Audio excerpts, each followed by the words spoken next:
Morning, everyone. Good afternoon, everyone. In fact, it takes Zoom a moment or two to add everybody into the room, so please sit tight. We'll get started in just a moment. Thank you.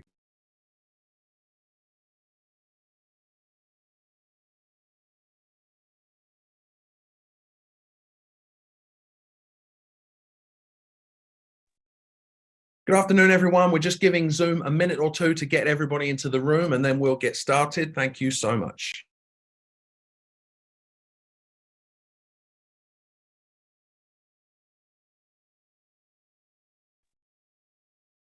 Good afternoon, everyone. Just going to give Zoom another 30 seconds or so to let people into the room, and then we'll get started.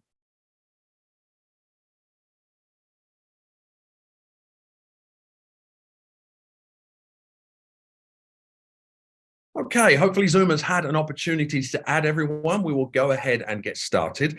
Thank you everyone for joining us. I'm Gregory Phillips with Duke Communications. Welcome to this Duke media briefing on the future of care for young people in this state. North Carolina's legislators have introduced bills in recent weeks that would restrict gender-affirming care for minors and limit how schools can interact with children about their gender and sexual identity. We have three Duke experts with us today, a pediatrician and two members of the psychiatry faculty, to discuss the potential impact of these bills. With us today is Deanna Adkins. She is an associate professor in the Department of Pediatrics at Duke University School of Medicine and a pediatric endocrinologist at Duke Health, where she is director of the Child and Adolescent Gender Care Clinic. Also joining us is Dane Wicker. He is an assistant professor of psychiatry and behavioral sciences and a clinical health psychologist at Duke, where he provides therapy for LGBTQ plus adolescents and adults. And we have Sarah Wilson. She is an assistant professor of psychiatry and behavioral sciences at Duke, as well as co-lead of the Duke Sexual and Gender Minority Health Program and LGBTQ plus veteran care coordinator for the Durham VA healthcare system. Good morning to you all. Dr. Atkins, we'll start with you. Senate Bill 43 would restrict gender-affirming care for minors in this state. Can you tell us about some of the effects of that bill should it become law? Yes, certainly. The things that are important to know with regard to this is that this, as a group of individuals, is a small portion of the population. Only about 3% of those who are under 18, and they are a quite vulnerable population. It would limit their access to potentially life-saving treatments that we have excellent evidence within the medical literature that this helps these patients in many ways. It decreases their suicidality, it improves their overall mental health, and decreases self-harm as well. In addition, this is a rigorous process that the kids go through if they are under 18 with regard to evaluation, assessment, and working with their family as well, who are also providing consent for this treatment. So the kids have a number of risk factors that we are really able to help a lot with the care that we are providing, and even in some cases decrease their suicidality to the level of their peers. And this group already, adolescents, it's the second or third leading cause of death is suicide. And so if we can reduce this in this group, we're really attacking an important part of what is taking the lives of our young people. I think that I am quite concerned that many of these kids, if they don't have access to this care or their care is interrupted, will fall back into these high-risk categories. And this includes substance use and self-harm, which are really scary. Absolutely. Thank you, Dr. Atkins. There's certainly lots to dig into there, and we will do that. But for now, Professor Wicker, I'd like to move over to you and broaden the conversation a little bit. We are also looking at Senate Bill 49, the sponsors of which are calling a Parents' Bill of Rights, which would prohibit any teaching about gender or sexual identity before fifth grade, and among other directives, would also require schools to inform parents if their child is using a different name at school. Could you share some thoughts on the effect that this bill could potentially have on young people in this state?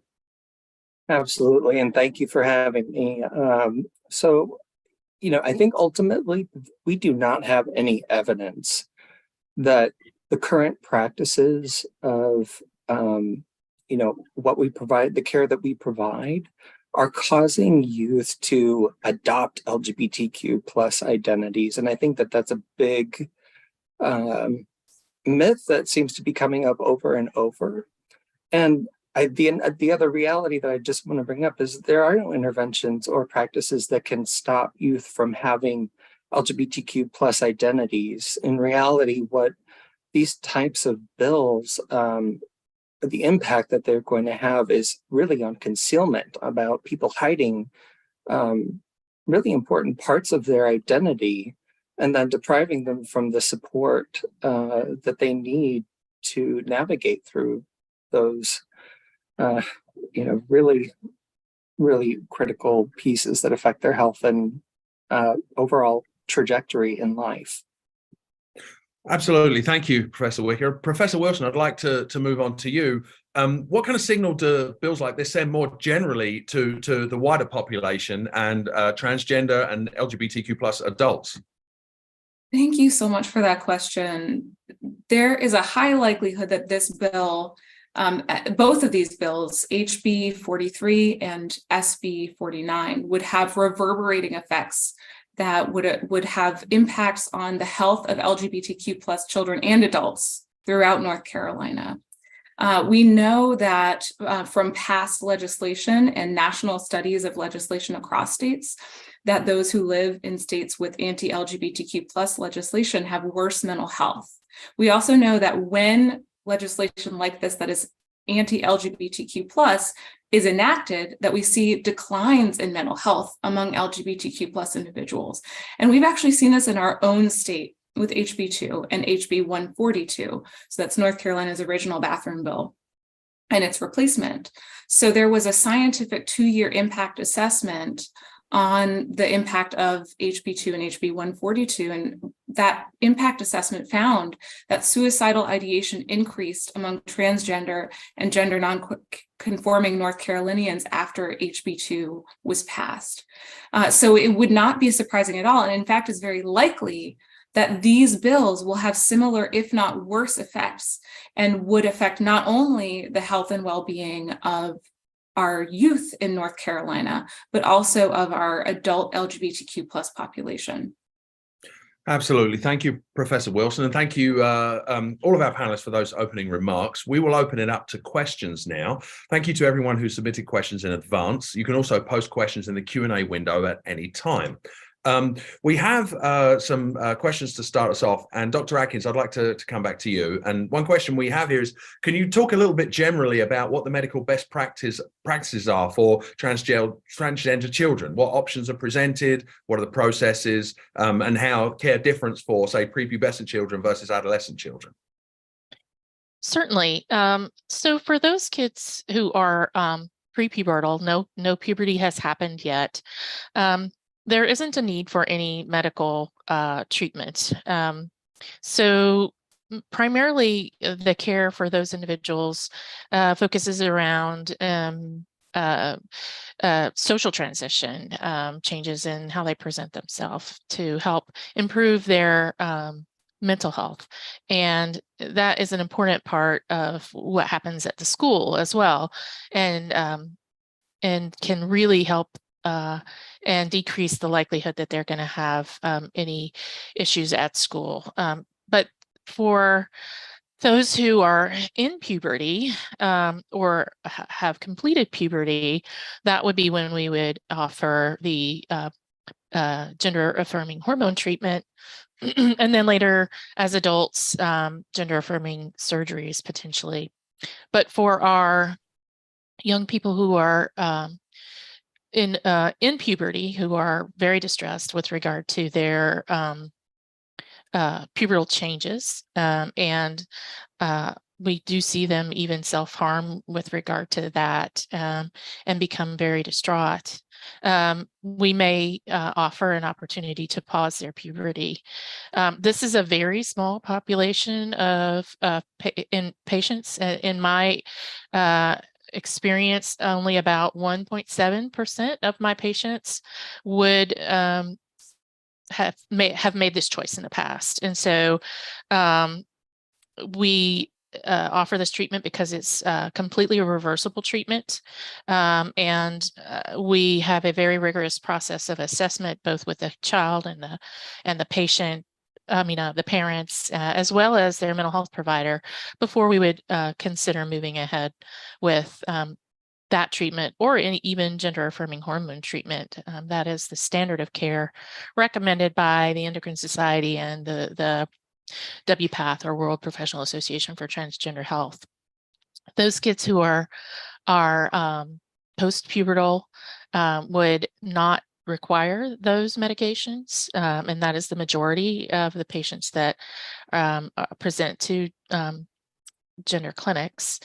Those kids are offered hormones that match with their gender identity.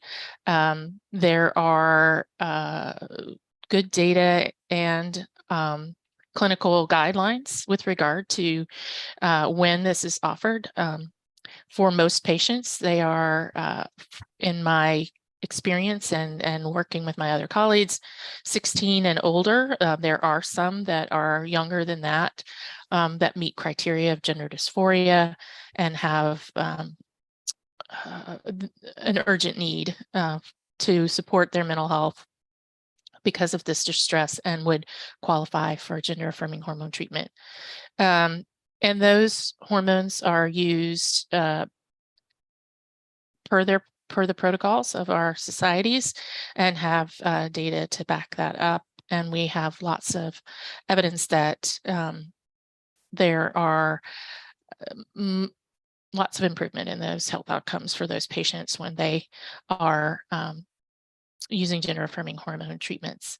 Typically, we would wait until they are the age of in their country, or so here, 18, before moving ahead with gender-affirming surgeries. Are the guidelines in the past, but now there is some flexibility for those patients who are really may be at risk of losing their life. Absolutely. Thank you, Dr. Atkins. And building on that, Professor Wicker, you touched on this a little bit, but I wonder if you could talk about the importance of schools as a safe place for children who are transgender or members of LGBTQ plus communities that may not have a safe place at home, and how important school is for them, and how this bill could potentially impact that as a safe place.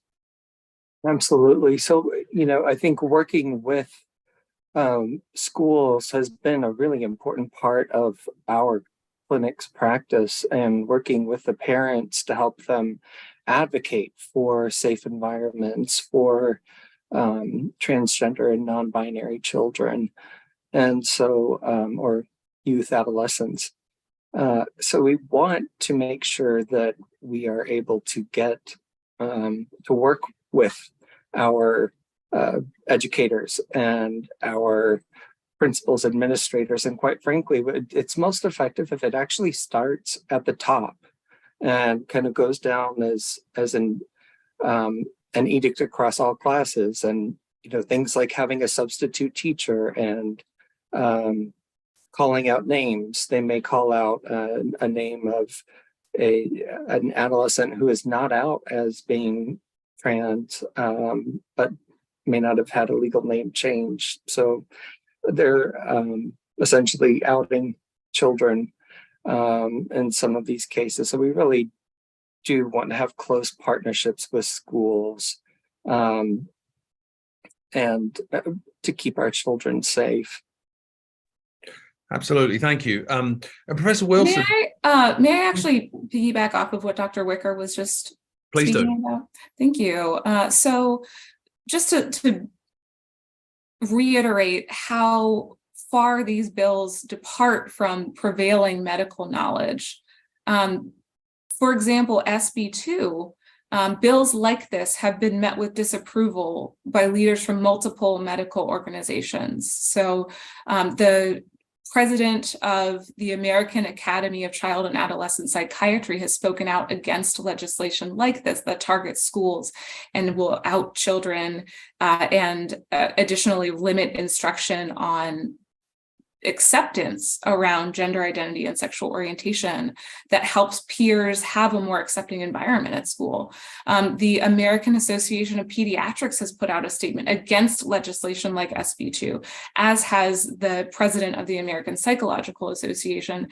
And furthermore, nearly every medical association in the United States supports access to the type of gender-affirming medical care for youth that Dr. Adkins was talking about.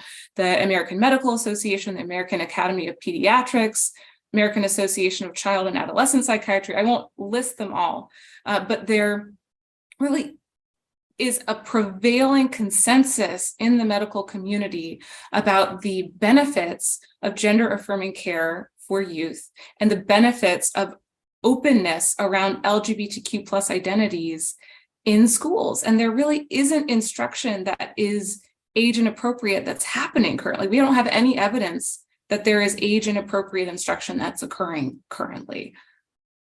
Absolutely, thank you. And to build on that, Dr. Atkins, I'd like to come back to you and wondering if you could talk a little bit more about what research shows about the benefits of gender-affirming care as it pertains to the long-term mental health of the people who are able to get that care.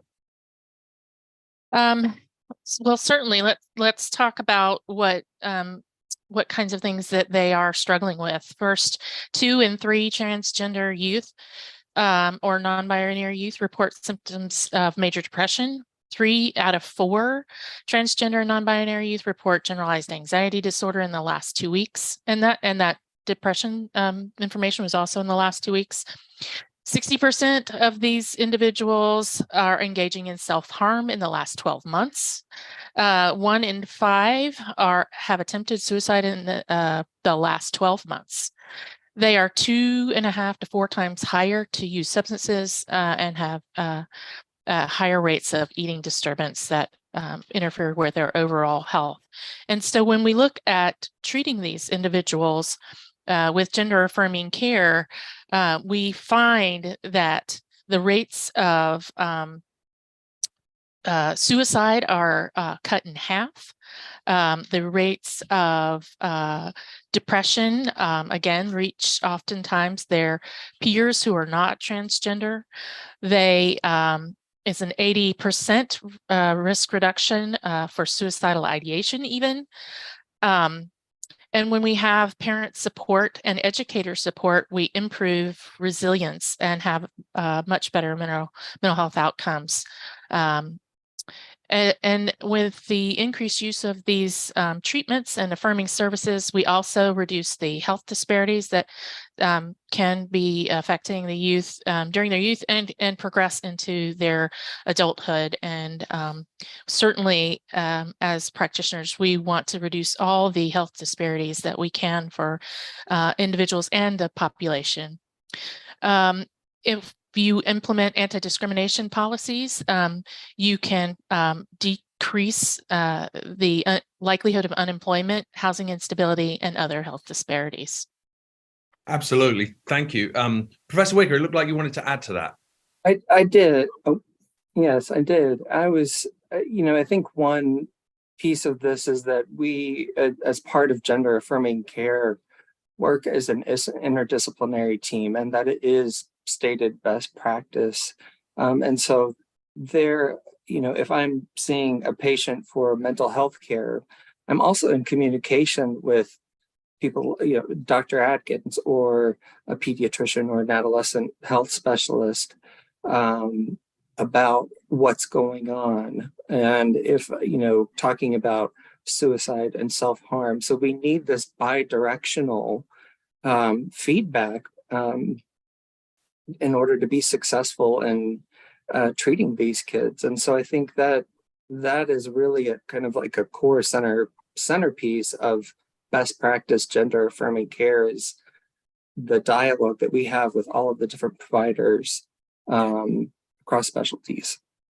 Absolutely, thank you. And Professor Wilson, I'd like to come back to you because you've touched on this. We know that youth and adults who are in sexual and gender diverse communities face higher rates of discrimination, bullying, stigma. This might seem kind of obvious, but can you talk a little bit about how laws like this that suppress discussion at schools of these topics actually serve to perpetuate that kind of bullying and stigma?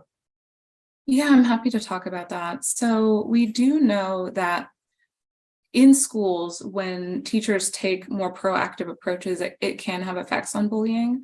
But I would also like to speak to some of the community effects that we saw, for example, in North Carolina after HB2 and HB 142. I mentioned suicidal ideation, but we also saw that gender identity motivated hate crimes actually increased in the state. So there can be these larger cultural effects of legislation that can really adversely affect LGBTQ plus individuals by normalizing stigma, right? And where there is stigma, oftentimes there is increased violence. So transgender and gender nonconforming North Carolinians also saw an increase in violence after HB2 was passed. And there are downstream effects of that increased exposure to stigma, violence, and hate crimes, where North Carolinians who are LGBTQ plus reported feeling increased depression and anxiety following HB2 and HB 142. So this is a group that already faces disproportionate rates of discrimination, harassment, stigma, and these bills serve to potentially have an amplifying effect for these inequities that we already see. Absolutely.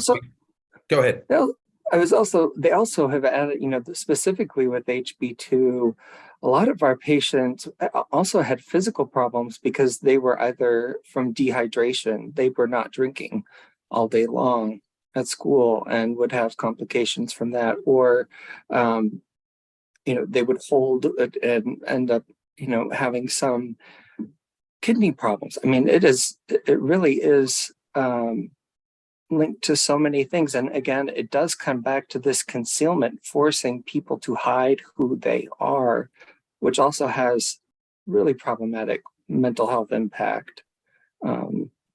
So yeah. Absolutely. One would hope that any human being can understand that not being able to live whatever you believe your authentic self to be is tremendously harming. Professor Adkins, I'd like to come back to you, and I'd like everybody's perspective on this. Obviously, you all are actively practicing with patients, and this news is out there, the possibility of this bill in North Carolina. Are you hearing concerns from your patients about what this might mean for their care? And are you seeing already effects on patients based on concerns about the potential for these bills to become law?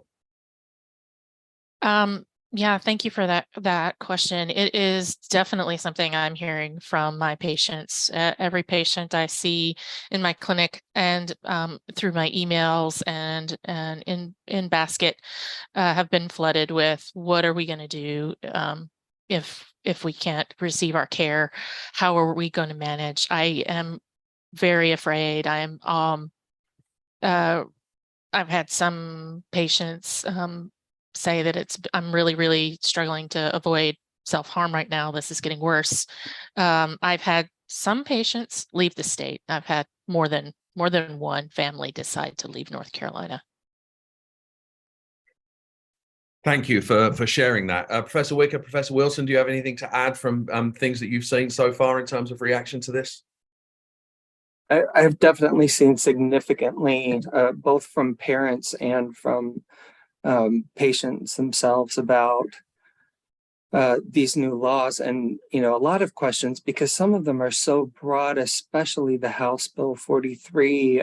Anyone who in any way facilitates, it's written so broadly that even if gender transition was going to happen, so sometimes we'll plan on like any surgical procedures happening between that gap between high school and college.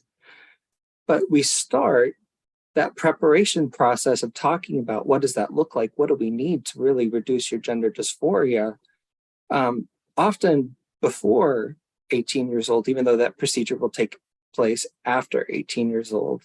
And so it would even block all of the conversations that we would need to have to prepare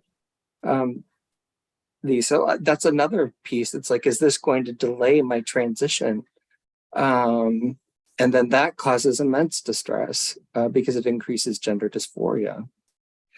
Absolutely, and I'd like to come back to that point, but before I do, Professor Wilson, do you have any kind of reactions from patients that you'd like to share, or how that's weighed on you?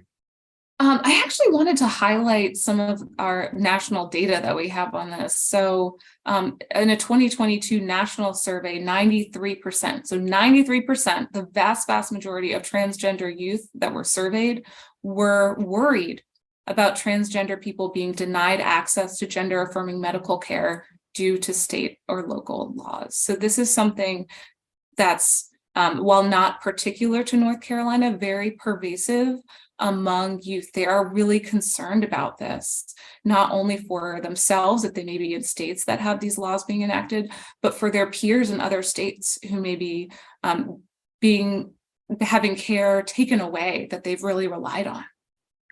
Absolutely, thank you. Dr. Atkins, I'd like to come back to you to follow up on this point. Professor Wicker made this point about the costs, the emotional and mental and physical costs of delaying care. Obviously, these bills would prevent these kind of conversations. What kind of long-term costs are there to patients when this kind of care that they are determined to get and need to get is delayed by a number of years through adolescence? What are the kind of some of the long-term problems that can cause? Well, the things that we see that we've already talked about their increasing issues with their mental health impact a lot on other aspects of your life. If you are so depressed you can't get out of bed, you can't go to school. If you can't go to school, you can't graduate from high school, you can't get a job, you can't get insurance. And there are a number of folks that the longer you put this off, the worse their struggle is with their mental health, and it continues to impair their everyday life. And so, finding the right timing for every person is an individual process. Every child who comes in, or young adult, adolescent, even adults on the adult side, the timing of treatment is based on the best time for that patient. What is their need? How urgent is it?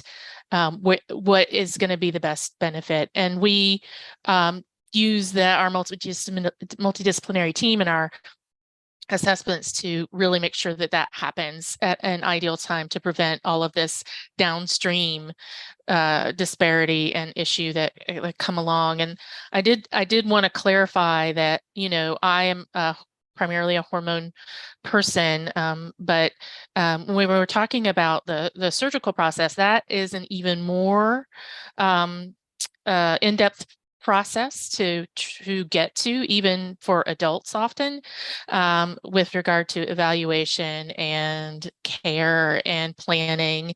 And it is not something that a lot of our youth are having. It is very rare for people under 18 for this to happen. And I wanted to make sure that was clear. Sure, absolutely. Thank you. Professor Wilson, I wanted to come back to you. You touched on this earlier with regards to HB2, the so-called bathroom bill back in the last decade. And that's kind of where we get some of our evidence for how laws like these can have some harms. I wonder if you could talk a little bit more about what we know were some of the effects on LGBTQ plus and trans populations as a result of that bill in North Carolina. Sure, yeah, I'm happy to talk a little bit more about that. So a lot of what we know actually came from a 2-year impact assessment, which I had mentioned. And as I said, suicidal ideation increased among transgender and gender nonconforming North Carolinians, and hate crimes increased. And I also wanted to mention depression and anxiety among transgender North Carolinians also increased. And we saw these reverberating effects throughout people's lives. People also reported delaying healthcare due to these bills, because there was a concern about general attitudes towards transgender and non-binary folks. And as someone who does practice at the time when HB2 came out, it's really hard to fully characterize the pain and grief that these kinds of legislations cause. It is an incredibly deep pain to know that there are people in the state who want to deny freedom for folks so much. And so just sitting with the folks that I was working with at the time with HB2 in the room, knowing, that there was not much I could personally do about that was incredibly challenging as a healthcare provider. And so I know that the community is really trying to come together at this point to be able to have some level of solidarity and some level of strength in the face of this incredible adversity right now. Absolutely, thank you, Dr. Atkins. I'd like to come back to you. You've already touched on this, but I think it warrants repeating. You've talked about how the higher rates of suicidal ideation, amongst students that are struggling, with their gender. This is, potentially life-saving therapy that's being provided. And much as it's a difficult topic, I wonder if you could talk about the actual risk to life, through suicide, through self-harm, to some patients who are not able to access this care as adolescents. Yeah. So this is always hard for me. The youth that are unable to access this kind of care have those rates that are mentioned before, 40 over half, depending on what timeline you're looking at, risk of attempting suicide. And so what I want to point out about that statistic that's important is not just that the attempts, it's that we don't know the number of kids who actually completed suicide. Their families likely didn't know if that they were trans, if they were that if they were struggling that much. They more likely fall in the category of kids who didn't have supportive parents, and we know that supportive parents and teachers and someone in your life is one of the number one things that improves the suicidality and the mental health of these kids outside of the gender affirming treatments that we have. And so just think about that. I mean, almost half of them have tried to commit suicide. How many out there we never knew? Absolutely. And thank you, Dr. Atkins. I appreciate you being willing to share that. I think obviously it's tremendously important that people understand the impacts here. And to build on that, Professor Wicker, as somebody who's working with schools, working with kids in schools, I'm wondering if you have anything to add to help people understand, what's at stake here in the actual lives continuing for young people that are struggling with this. Yeah, and I think building on what Dr. Atkins was saying is that we know from research that family support or family rejection is going to be the most impactful piece that comes into this picture when we're talking about the risk of lives. And, so part of what we do is really, if there are, and I would say that I'm making a broad generalization, but there are a couple, I would say, types of presentations that will come into the clinics. And sometimes it is, parents who are very affirming, they want their kids to get their proactive. They may come and try and see Dr. Atkins before Dr. Atkins can actually do anything for them. But they're on the list.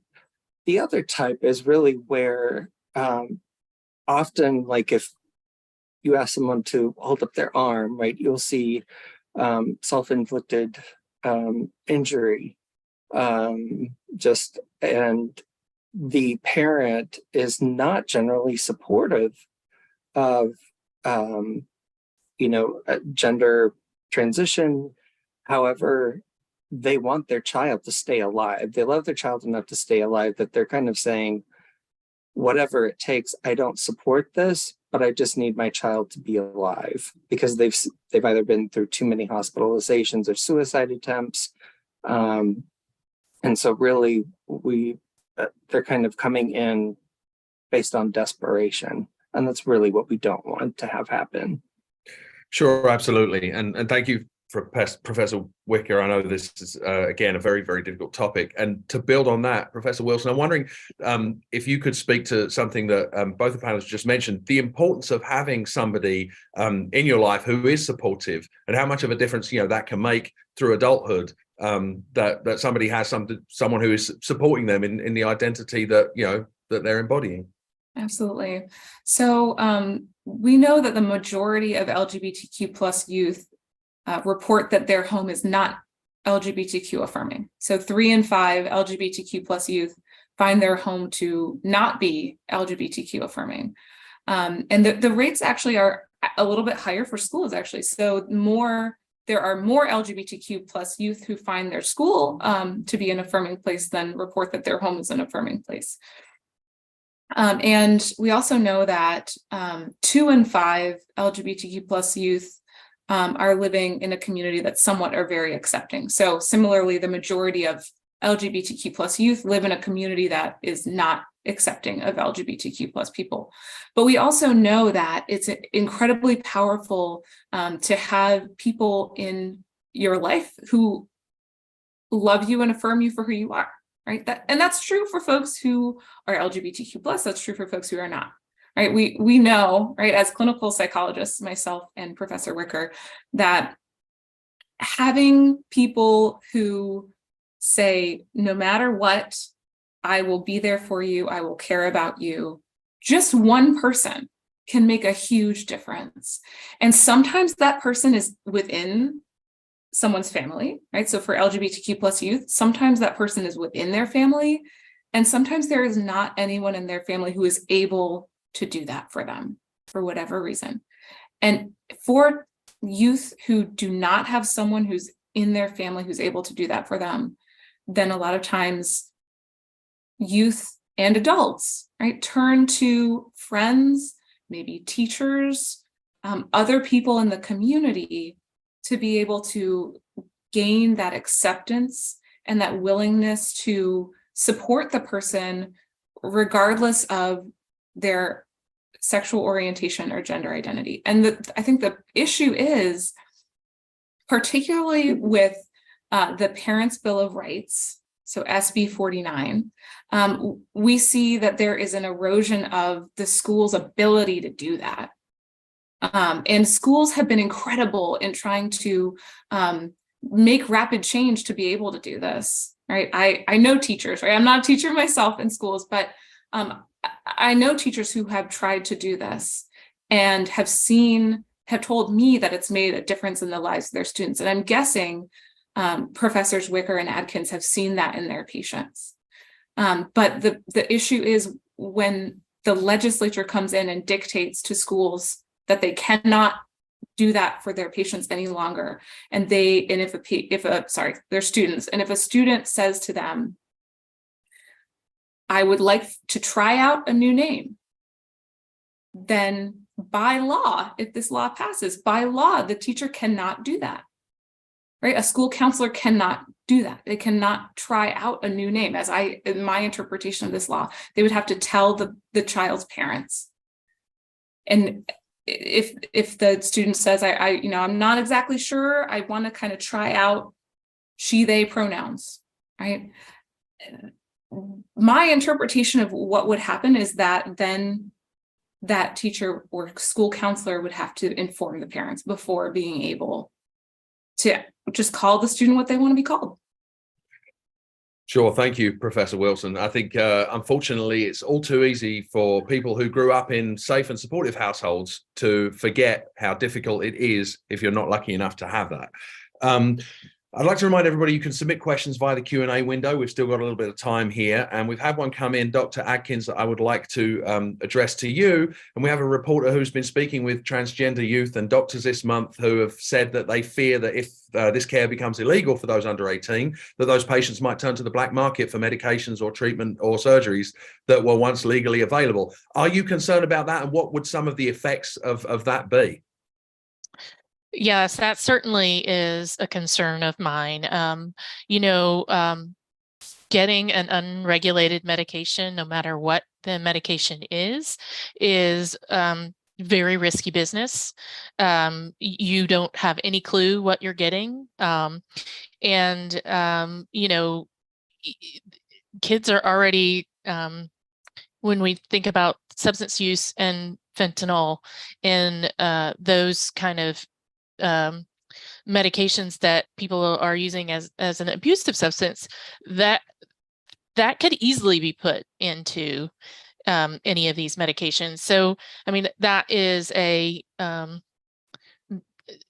there are all kinds of things that could be put into those vials or pills or whatever that are dangerous, and their unregulated dosing could definitely cause potential side effects. Having them monitored very closely, like we do when we're caring for these patients, and keeping their levels in the normal ranges keeps them safe from any adverse events from using these medications. So those are my big worries. Absolutely. Thank you. Professor Wicker, Professor Wilson, I wonder if you got anything to add there about your concern for how, we've talked about concerns that your patients might have about these laws passing, but some of the effects if they become law in terms of how patients might react or how they might end up seeking care as a result of not being able to get it in a legal way in their own state. Yeah, so I definitely seen patients who have had to resort to obtaining, unknown, kind of like what Dr. Atkins was saying. They don't necessarily know what they're getting, but they're so desperate to actually be embodied in a body that aligns with their gender identity, that they, it could be survival sex, it could be you just don't know where it's coming from. Could be ordered offline, and so we're constantly asking and assessing in our assessments, which we do with all of our patients. What is the history here? What are the barriers to access that you're facing if you are facing access? And we want our patients to be safe. This is definitely a concern of sort of a black market of unknown hormones or not hormones. Absolutely. Thank you. Professor Wilson, anything to add? Any particular unknowns that you're concerned about, you think maybe haven't even come up yet, that could be ripple effects as a result of this bill becoming law? Yeah, I did just want to mention that we do see worse outcomes in general for trans youth who are also a member of a racially or ethnically minoritized group. And we don't yet know the extent to which this kind of legislation would have a disproportionately negative effect on Black and Brown transgender youth. And there is a real concern among the professional community that there may be even worse outcomes linked to this kind of legislation for those who are either Black, Latinx, or low income, those who may not have as many resources to be able to find other ways to seek care, to go to a different state to seek care. It's really concerning to me to think about not only the direct effects for all transgender youth and all LGBTQ plus individuals in our state, but especially those who have other identities that might put them even at greater risk. Absolutely. Thank you. And I appreciate all of you providing this insight on what is an extremely, extremely difficult topic. We're going to wrap it up fairly soon, but we have a couple more questions to get through. And I realize this too is difficult. There's some uncertainty around this bill. Clearly, there's a lot of support for it in the legislature. Dr. Atkins, I'll start with you, and I'd like all three of you to address this. We've talked about the concerns your patients have. What kind of counsel are you able to offer to your patients right now? Are there questions, I'm sure there are questions you can't answer, but how are you talking to your patients about this, given that so much is beyond your control? Yeah, we've definitely been having a lot of conversations around this within our team. I think the things that I offer to them are that I'm doing what I can to help hopefully prevent these kinds of bills being passed into laws by just what we're doing today and educating folks, and hoping that that education and their understanding of what the risks really are here and what the benefits are here will help us get somewhere where we're not putting these laws or bills forward anymore. And then with regard to actual like boots on the ground, what are we going to do? Potentially finding other ways that they may be able to access care. One of the big things that I worry about with this bill is that it talks about being illegal for anyone to provide anything in preparation for transition, which means the things that could help my patients sort of feel better until they got to a point where they might access either gender affirming hormones, or in their time when they're getting ready to access gender affirming surgeries, were things like physical therapy to help their body shape better, vocal therapy to help them safely use change their voice pitch, either lower or higher. All of those things would be taken away with this bill. So even our like intermediary steps that could potentially they might be able to do or use to help mitigate some of this, they won't, with this broad bill, it would be banned. Absolutely. Thank you. Professor Wicker, I'm wondering, and it seems like an impossible job, but if you can share any of the comfort or counsel that you're trying to provide to some of your patients at this time. Yeah, I mean, I similarly to Dr. Atkins, I think sadly, since I think I came here around the same time that HB2 was passed, and so it feels like every year there is, part of my job really does feel like really working to ensure that my patients get the care that they need, and whatever that takes. And I just really want people to understand a little bit more about that. I think a lot of parents get scared when they're, kind of might disclose something, and looking at this bill, it's like they're so scared that they might be hiding something from them, maybe for good reason, but they're trying to codify it into law. And so we know that they're early bloomers, they're late bloomers naturally, and this is a really well thought out process that we work on in our team. And when we need to be able to have adequate time to assess and address the child's gender identity and experience, and work with them and their families, even families who are having problems. And the goal of that is to make sure that this kiddo goes through the right puberty.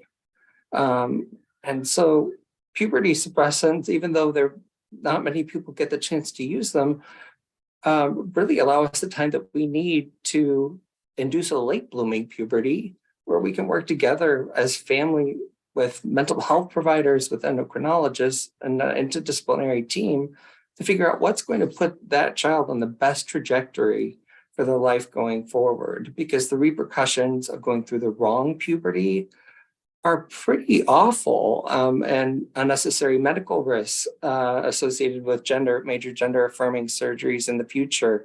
It's like bilateral mastectomy. If you're forcing people to delay puberty or you're forcing pubertal development that could be the wrong pubertal development, they may have to have major surgeries. It could also be unwanted and difficult or impossible. Some of these developments being done, like skeletal structure, your hands, how broad your shoulders are. Even the best surgeon couldn't necessarily help fix that. We also have things like voice pitch. So we want people whose physical bodies to be aligned with their gender identity as much as possible. It also increases, if that doesn't happen, we have risk, we have bullying, we have likelihood of misgendering, which also has negative health effects. So this is really important work that we're doing, and we've been doing it for a long time, and we know what we're doing. So I think that's something I'd like to emphasize. Absolutely, thank you. And Professor Wilson, before we move on to a final question, I wonder if you can share anything about how you're talking to patients and people about this potential legislation. I can't imagine how difficult it is. Yeah, sure. So for any one of my patients over the years, or any of the community partners that I work with, because I do a lot of research with community partners as well. If any of you are watching, I want you to know that I see you, and transgender lives are sacred, and your life is important.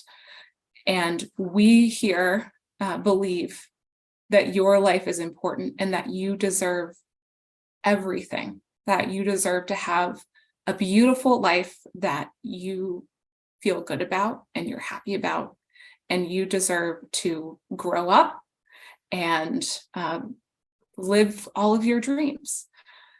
And I think it's really important for those who have trans, non-binary, other LGBTQ plus folks in their lives, be those youth, be those adults, to really take this time right now to listen to those around you who might be telling you what they need.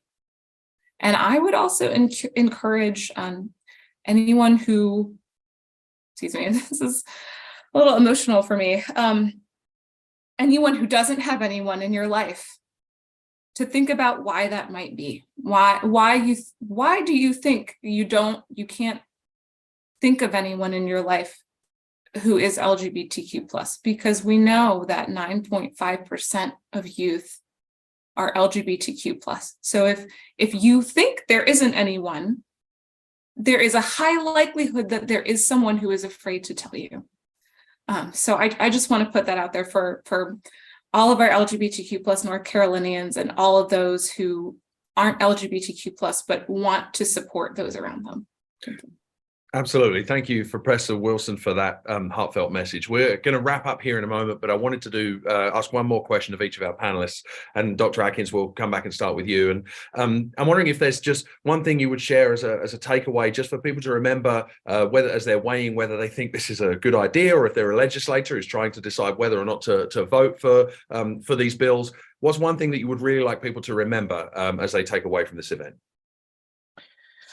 Yeah, it's hard to whittle down to one thing, but I guess what I would say is that, gender affirming care is life-saving care with decades of research behind it, and is the standard of care.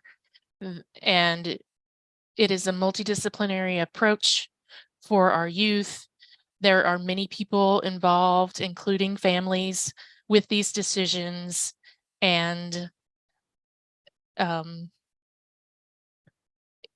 you wouldn't ask me to not practice this standard of care for any other care that I give. You wouldn't ask me to not do what the American Diabetes Association recommends as the best care for my patients with diabetes. And I don't think it's right that you're asking me to do that for my transgender patients. Absolutely. Thank you. Professor Wicker, a takeaway maybe from you. Ooh, those are two hard comments to follow. I feel the same for all of the patients and all of the community that's affected by these laws. And I hope that the people who are in the legislature, I wish that they could get a glimpse of what it is like when we are able to provide gender affirming therapy, and to see the smiles on our patients' face, to see their grades improve, to see them have friends, to see them engage in activities. And this care really can improve lives. They feel like that they can actually be themselves instead of just a shell, because they've been hiding things for so often. And so it's just a magical experience I feel so privileged to work with my transgender patients and all of my colleagues who provide this care, because we can see the lives that we make better. And that is why I keep doing this and keep fighting for this. So I hope that our General Assembly will consider the joy that they would be depriving these patients and affecting their lives. Thank you, Professor Wicker. And Professor Wilson, maybe a final thought from you on something you'd like people to take away from this. Yeah, thank you. There is robust scientific evidence that allows us to anticipate what some of the effects of these bills will be. And based on our knowledge, we can anticipate that these bills are very likely to increase the risk for poor mental health outcomes like depression and anxiety, increase the risk for suicide among not only LGBTQ+ youth in North Carolina, but adults as well. Absolutely. Thank you. And we'll call it there. Thank you, everyone, for joining us. Thank you to our panelists, Deanna Adkins, Dane Wicker, and Sarah Wilson, for sharing your expertise and your opinions. We'll be back at 1 p.m. tomorrow to discuss police reform, and again on the 17th to address abortion rights and prenatal care. If you would like to be notified about those or any of our other briefings, please email dukenews@duke.edu, or if you're watching on YouTube, just like and subscribe. Thank you very much. Have a great day, and please hug a loved one today. And remember, when you do, that you have no idea what